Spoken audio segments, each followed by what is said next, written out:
دین کا ایک کانٹینٹ ہے اور ایک دین کے ماخذ ہیں۔ دین کے ماخذ کے بارے میں بنیادی مقدمہ تو ایک ہی ہے، اور وہ یہ ہے کہ محمد الرسول اللہ دین کے تنہا ماخذ ہے۔ یعنی میرے اور میرے پروردگار کے درمیان جو ہستی کھڑی ہے وہ محمد الرسول اللہ صلی اللہ علیہ وسلم ہے۔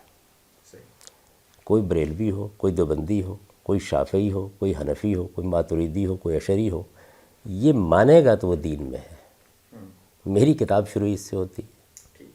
اس میں نہ میں کسی اضافے کا قائل ہوں، نہ کسی کمی کا قائل ہوں۔ محمد الرسول اللہ صلی اللہ علیہ وسلم کی ذات والا صفات ہے جس کے بعد دین دین بن جاتا ہے۔ یعنی دیکھیے نا کہ اگر میں یہ کہتا ہوں کہ میں ارسطو کی بات بیان کر رہا ہوں، میں سقراط کی بات بیان کر رہا ہوں، تو یہ ایک فلسفی اور حکیم کی بات ہے۔ جب میں یہ کہتا ہوں کہ محمد بن عبداللہ نہیں ہے محض، وہ محمد الرسول اللہ ہے صلی اللہ علیہ وسلم۔ خدا نے ان کو اپنا سفیر بنایا ہے، وہ زمین پر خدا کی مرضی بتانے کے لیے آئے ہیں، اور یہ لکھتا ہوں کہ دین کا تنہا ماخذ وہی ہیں، تو اس میں آپ کیا اضافہ اور کمی کرنا چاہیں گے؟ ان کی بات کو آپ یہ آخری بات ہے کہ جو میں نے کہہ دی ہے۔ اس کے سوا لوگ جو باقی باتیں کہہ رہے ہیں ان کو دلیل دینی چاہیے وہ کیا کہتے ہیں۔ میرے نزدیک تو دین نام ہی محمد الرسول اللہ صلی اللہ علیہ وسلم کا ہے، اور دیکھیے میں نے اس کی تشریح کی ہے۔ دین بھی علم ہی ہے، جیسے وہ بات کر رہے تھے، انہوں نے سوال پوچھا تھا۔ سب سے پہلے تو یہ کلیئر کر دیجئے کہ کیا دین بھی علم ہے؟ اس میں کیا شک ہے؟ یعنی دین اللہ کے رسول کا دیا ہوا علم ہے۔ اس کا ایک پہلو یہ ہے، وہ علم ہم کو حاصل ہوتا ہے، وہ علم اپنے تقاضے پیدا کرتا ہے، ہم ان تقاضوں کے مطابق اپنی زندگی کو ڈھالتے ہیں۔ تو اللہ کے رسول علم ہی لے کے آئے ہیں۔ قرآن جگہ جگہ یہ کہتا ہے کہ من بعد ما جاءک من العلم، یہ خدا کا علم ہے، العلم ہے جو آپ کے پاس آسمان سے آ گیا ہے۔ اس علم کے مطابق ہم نے اپنی زندگی کو ترتیب دینا ہے۔ اس کے بعد دین کے سمجھنے کا ایک عمل شروع ہوتا ہے۔ اس سے کیا چیز وجود میں آتی ہے؟ مذہبی فکر، ریلیجیس تھاٹ۔ میرے جتنے اختلافات ہیں اس سے ہیں۔ میں نے ابھی آپ کو یہ بتایا کہ ماخذ کے لحاظ سے میں نے یہ بات بیان کر دی ہے، میں اسی کو دل کی گہرائیوں سے مانتا ہوں۔ میرا پوری زندگی کا کام اسی کا آئینہ ہے کہ دین کا تنہا ماخذ محمد الرسول اللہ صلی اللہ علیہ وسلم کی ذات والا دل کی صفات۔ گہرائیوں سے تو سارے مسلمان مانتے ہیں، مگر کیا یہ دلائل پہ مبنی بات بھی ہے؟ کیا آپ اس کو، جیسے علم میں ہم تمام چیزوں کو دلیل سے ثابت کرتے ہیں، کیا آپ اس بات کو دلیل سے ثابت کر سکتے ہیں؟ یقیناً، کیوں نہیں؟ میں نے اس پر بہت کچھ لکھا ہے۔ میری کتاب میزان میں یہ بتایا گیا ہے کہ میں محمد الرسول اللہ صلی اللہ علیہ وسلم کو اللہ کا نبی کیوں مانتا ہوں، رسول اللہ کیوں مانتا ہوں، ان کے جو مقدمات ہیں ان کے کیا دلائل ہیں، وہ جو علم لے کے آئے ہیں ان کے کیا دلائل خود انہوں نے پیش فرمائے ہیں، یعنی قرآن مجید میں پیش فرمائے ہیں یا کسی موقع پر خود کوئی توضیح کی ہے، ان کی بڑی تفصیلی وضاحت میں نے کر دی ہے۔ تو دین کے ماخذ کے لحاظ سے وہ کیا بات ہے جو میں نے نئی کہہ دی ہے؟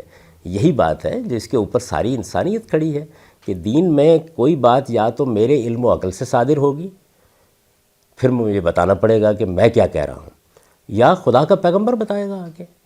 تو دنیا میں وہ دین بھی موجود ہیں، جیسے فلسفے کے بہت سے مذاہب ہیں، جیسے صوفیانہ مذاہب ہیں، کہ جس میں انسان اپنی سیر باطن سے یا اپنی عقل سے یا عقلی مقدمات سے ایک دین بیان کر رہا ہے، اور اللہ کے پیغمبروں کی ہدایت بھی ہے۔ تو میں نے تو یہ لکھا ہے کہ محمد الرسول اللہ صلی اللہ علیہ وسلم جس چیز کو اپنے قول و فعل اور تقریر و تصویب سے دین قرار دیں، اب قیامت تک وہی دین ہے۔ تو ماخذ میں وہ نئی بات کیا جو میں نے کہی ہے۔ اب کانٹینٹ پہ آ جائیے۔ یعنی دین کے کانٹینٹ میں کچھ ایمانیات ہیں جن کو خود رسالت مآب صلی اللہ علیہ وسلم نے بیان کر دیا۔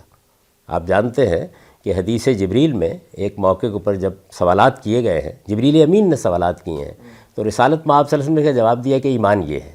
ان میں سے کون سی چیز ہے ایمانیات میں سے جس میں میرے ہاں کوئی تردد ہے؟ یعنی اللہ پر ایمان، اللہ کے فرشتوں پر ایمان، اللہ کی کتابوں پر ایمان، اللہ کے نبیوں پر ایمان، قیامت کے دن پر ایمان۔ اسلام کیا ہے؟ اس میں سے کون سی چیز ہے جو میں نے نہیں بیان کر دی؟ اس وجہ سے یہ دین نہیں ہے۔ میں بڑی عزت کے ساتھ، احترام کے ساتھ آپ کی خدمت میں عرض کرتا ہوں کہ یہ دین کا مسئلہ نہیں ہے، یہ مذہبی فکر کا معاملہ ہے جس میں نے کچھ اختلافات کیے ہیں۔ مذہبی فکر انسانی کام ہے۔ میزان میں سر آپ یہ کہتے ہیں کہ بھی جو دین ہے وہ یا تو قرآن سے ثابت ہوگا، دین کا کوئی عقیدہ یا عمل، یا پھر سنت سے۔ حدیث سے آپ دین کا نہ کوئی عقیدہ ثابت کرنے کے لیے، ماننے کے لیے تیار ہیں کہ بھی ثابت ہوتا ہے، نہ کوئی عمل۔ یہ مسئلہ ہے کہ آپ صلی اللہ علیہ وسلم کو آپ تنہا ماخذ مانتے ہیں، لیکن ان کی بات کو آپ یہ نہیں ماننے کے لیے تیار کہ اس سے کوئی چیز، کوئی دین کا عمل کوئی عقیدہ ثابت ہوتا ہے. یہ انکار حدیث نہیں ہے تو کیا ہے؟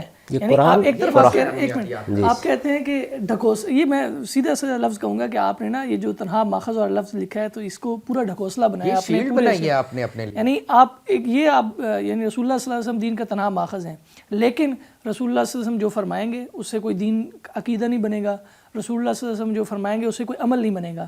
تو رسول اللہ صلی اللہ علیہ وسلم کی ذات ہے کس لیے؟ یعنی حدیث جبرائیل سے آپ جو ایمانیات ثابت کریں کس بنیاد پر؟ یہ بات یہ ہے کہ محمد الرسول اللہ نے مجھے قرآن دیا ہے، بالکل، اور یہ کہہ کے دیا ہے کہ اللہ کی کتاب ہے. یہ بھی میں نے محمد الرسول اللہ ہی سے لیا ہے. بالکل. یعنی میرے پاس تو یہ قول محمدی کی حیثیت سے آیا ہے. اس کو میں نے محمد الرسول اللہ کی زبان سے سنا اور پھر نسلاً بعد نسلاً مجھ تک پہنچا ہے. میں نے یعنی انسانوں نے جن کو آپ نے مخاطب کیا، تو یہ بھی انہوں نے دیا ہے. انبیاء علیہم السلام کے جس طریقے کی تصویب کر کے اس کی تجدید و اصلاح کے بعد بعض اضافوں کے ساتھ اس کو جاری کیا ہے، جس کو ہم سنت کہتے ہیں، وہی محمد الرسول اللہ نے دی ہے. اس کے بعد وہ چیزیں ہیں جو تاریخی ریکارڈ کی حیثیت سے آپ کے بعد لوگوں نے بیان کی ہیں. تو وہاں سوال یہ نہیں ہے کہ ماننا یا نہیں ماننا، سوال یہ ہے کہ ان میں کیا چیز بیان ہوئی ہے. تو میں نے جائزہ لے کے بتا دیا ہے کہ ان میں یا تو اس دین کی تفہیم و تبیین ہوتی ہے جو قرآن و سنت کی صورت میں محمد الرسول اللہ صلی اللہ علیہ وسلم نے ہم کو دیا ہے، اور یا اس میں آپ کے اسوہ حسنہ کا بیان ہوتا ہے. تو یہ کنٹینٹ کا انالیسز ہے. کوئی آدمی یہ سمجھتا ہے کہ نہیں اس سے بڑھ کر کوئی بات ہوتی ہے یا اس سے کمتر کوئی بات ہوتی ہے، وہ بیان کر دے اس بات کو. یعنی کیا قرآن مجید کو مطالعہ کرنے کے بعد مجھ کو یہ کہنے کا حق نہیں کہ اس میں کیا باتیں بیان ہوئی ہیں؟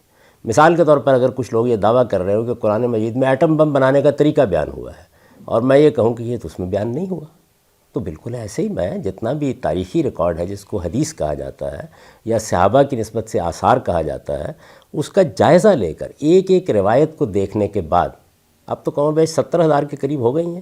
ہم جس زمانے میں پڑھتے تھے اس میں سب سے بڑا مجموعہ مسند احمد بن حنبل تھی.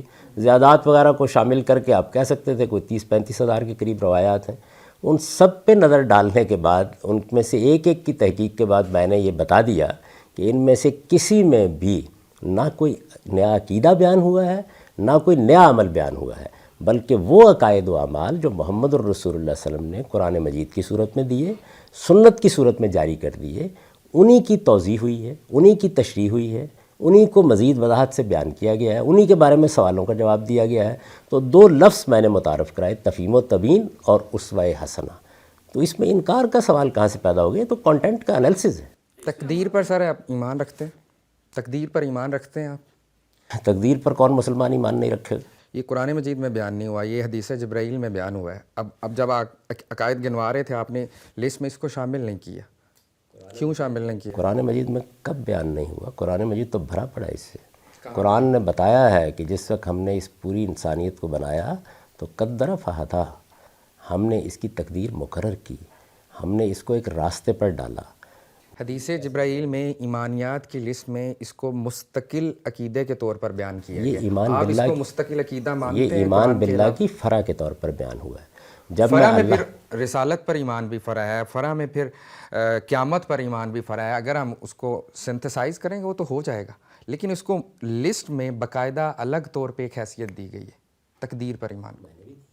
آپ یہ دیکھیے کہ جہاں میں نے ایمانیات بیان کیے ہیں وہاں یہ بتایا ہے کہ تقدیر کی کیا نوعیت ہے، وہاں یہ بتایا اللہ کے فیصلوں کی کیا نوعیت ہے. یہ ساری چیزیں بیان کی ہیں. اس میں پورا باب ہے ایک کہ ذات باری تعالیٰ کے بارے میں ہم کیا رویہ اختیار کریں گے قرآن مجید کی روشنی میں. پھر یہ بتایا کہ اللہ تعالیٰ کی صفات کا، تو یہ در حقیقت اللہ تعالیٰ کی صفات کا اظہار ہے. یعنی وہ انسانوں کے ساتھ یا اپنی مخلوقات کے ساتھ کیسے معاملہ کرتا ہے. کیا اس نے مخلوقات کو بس پھینک دیا ہے یا ان کے لیے ایک اندازہ مقرر کیا ہے، ان کے لیے ایک تقدیر متعین کی ہے، ان کے بارے میں اس نے کچھ فیصلے کیے ہیں، ان کی ایک ابتدا ہے، ان کی ایک انتہا ہے. جو آدمی اس کو نہ مانے تو اس کا مطلب یہ ہے کہ وہ اللہ تعالیٰ کو غیر متعلق کر رہا ہے. دیکھیے قرآن کہتا ہے الا لہ الخلق والامر، یعنی صرف اللہ تعالیٰ نے تخلیق ہی نہیں کیا، مخلوقات پیدا ہی نہیں کی ہیں، ان کے ساتھ ان کا نظم بھی اس کے ہاتھ میں ہے. تو یہ نظم ظاہر ہے کہ کئی پہلوؤں سے، میرے والدین کون ہوں گے، میں کہاں پیدا ہوں گا، میری شکل و صورت کیا ہوگی، مجھے کیا مواقع ملیں گے، میں کیا پس منظر لے کے آؤں گا، میرے اندر کیا صلاحیتیں ہوں گی، یہ اللہ ہی نے طے کر رکھی ہے، یہی میری تقدیر ہے. تو اس کا کون انکار کر سکتا ہے؟